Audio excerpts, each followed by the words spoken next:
Assalamualaikum warahmatullahi wabarakatuh. Yang terhormat Bu Zindami Farmawati MSI dan teman-teman kelas Psikologi Perkembangan B. Kami dari kelompok 8 akan memaparkan materi tentang konsep perkembangan konsep diri dan resiliensi.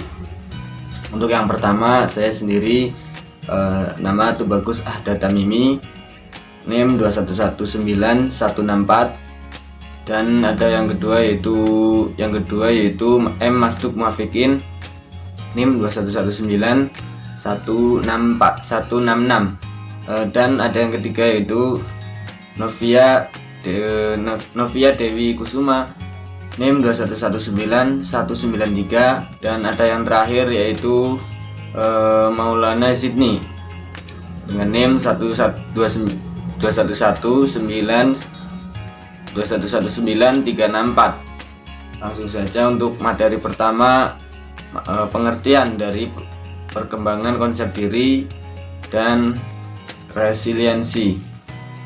Pengertian konsep diri dan resiliensi. Konsep diri adalah gambaran yang dimiliki seseorang tentang dirinya, yang dibentuk melalui pengalaman-pengalaman yang diperoleh dari interaksi dengan lingkungannya. Kemudian resiliensi adalah kemampuan untuk beradaptasi dan tetap teguh dalam situasi sulit.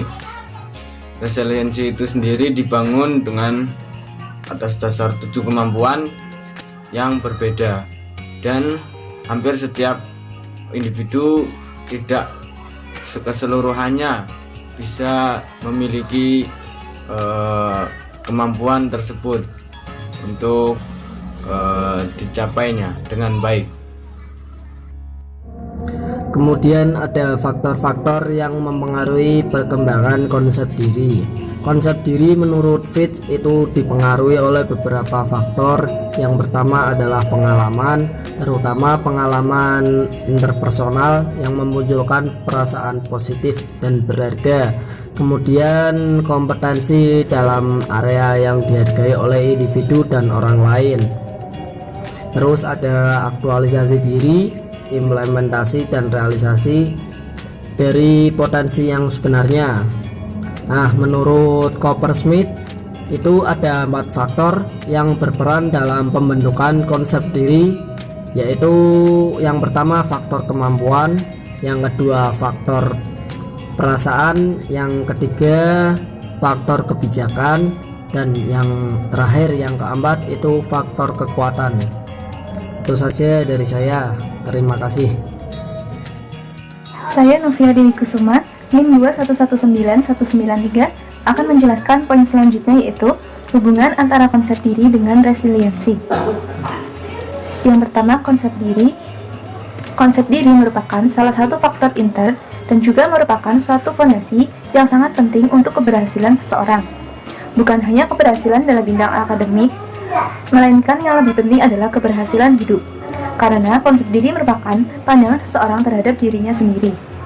Konsep diri terbentuk dari suatu pengalaman seseorang yang didapat baik dari keluarga, lingkungan, maupun ketika di sekolah. Misalnya pengalaman di rumah. Sejak seorang anak dilahirkan, orang tua hendaknya memberikan banyak umpan balik yang positif dan memberikan kepercayaan kepada mereka. Selanjutnya, resiliensi merupakan kapasitas universal.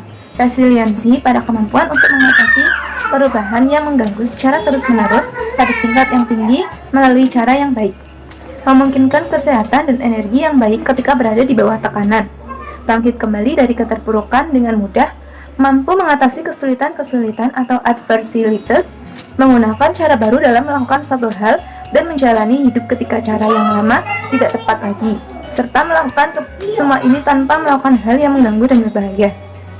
Kemunculan ilmu baru psikologi resiliensi telah mengidentifikasikan kekuatan-kekuatan yang perlu dimiliki dan hampir setiap orang dapat mengembangkannya. Bagi siswa, resiliensi memiliki manfaat yang sangat besar. Peningkatan resiliensi internal siswa dapat membantu siswa dalam melibatkan diri secara aktif di sekolah sehingga mendorong perkembangan yang positif dan menghindari perilaku negatif masa remaja. Pengembangan keterampilan resiliensi dapat digunakan sebagai sarana untuk melatih seseorang dalam berpikir secara lebih akurat tentang diri sendiri dan dunia, mengarahkan pada hubungan yang lebih baik, lebih produktif dalam menghadapi kesulitan, serta merta bersemangat dan bersinergi dalam hidup.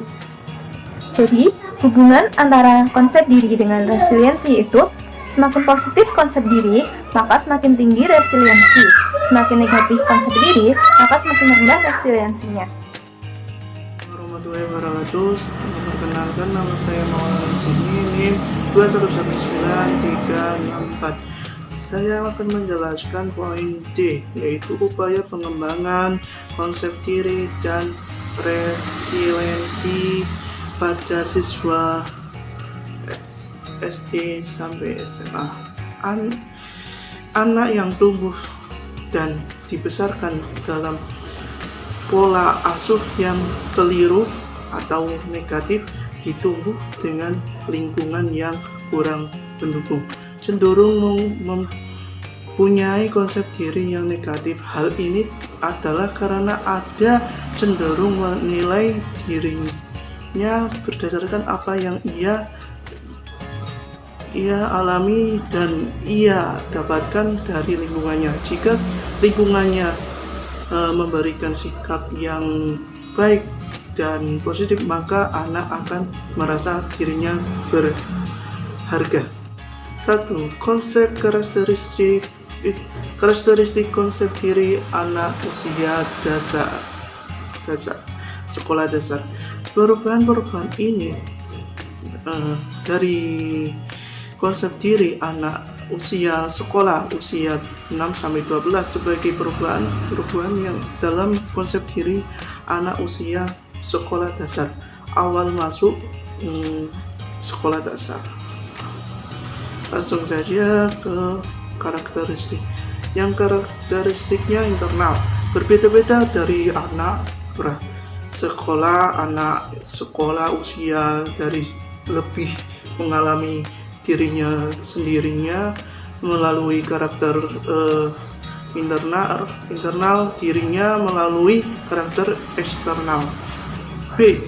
Karakter aspek sosial, mengalami tahun-tahun dasar sekolah dasar, aspek sekolah dari pengalaman dirinya juga meningkat dalam suatu investigasi. Anak sekolah seringkali dijadikan kelompok-kelompok sosial sebagai acuan dalam deskripsi diri mereka.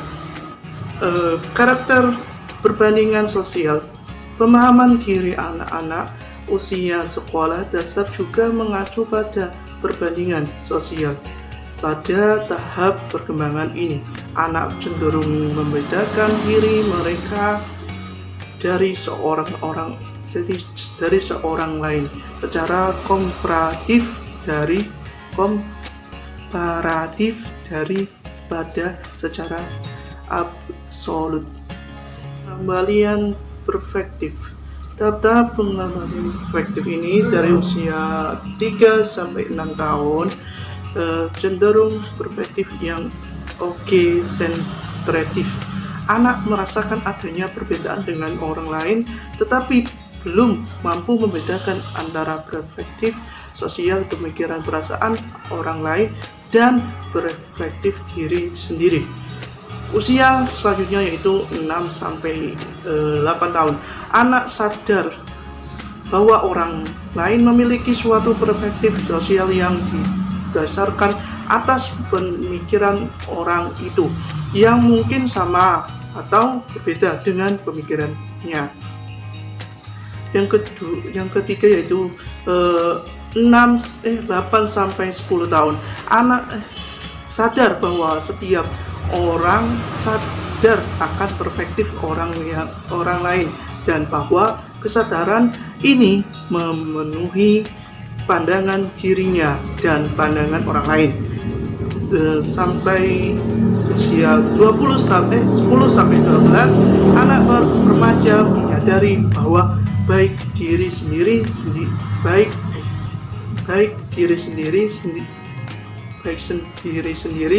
maupun orang lain.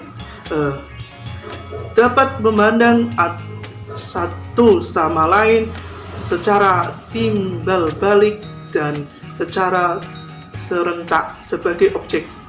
Oke. Yang selanjutnya itu 12 sampai 15. Anak remaja menyadari pengembangan perspektif bersama tidak selalu menghasilkan pemahaman yang sempurna.